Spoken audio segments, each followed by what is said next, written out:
Pinangunahan ng Police Regional Office 5 at Bureau of Fire Protection 5 ang 4th Quarter Nationwide Earthquake Drill sa Legazpi City. Yan ang balitang hatid ni Patrolwoman Vanessa Sol.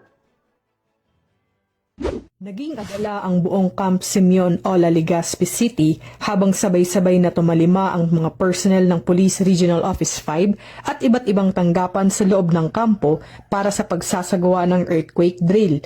Pinangunahan ito ng Regional Community Affairs and Development Division, katuwang ang Bureau of Fire Protection Region 5. Mahigpit na sinunod ng mga lumahok ang duck, cover and hold procedure bago mabilis at organisadong nagsilikas papunta sa mga itinalagang safe zones. Sinundan ito ng demonstration mula sa mga response unit ng Police Regional Office 5 at BFP 5 na nagpakita ng koordinadong emergency actions kabilang ang evacuation assistance, area clearing at basic rescue operations.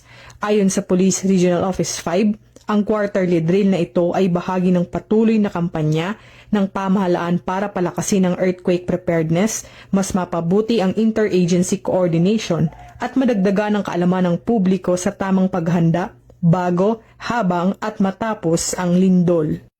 Mula dito sa Legazpi City, Albay, ako ang inyong PNN correspondent, Patrolwoman Vanessa Sol, alagad ng batas, taga-taguyod ng Balitang Pulis.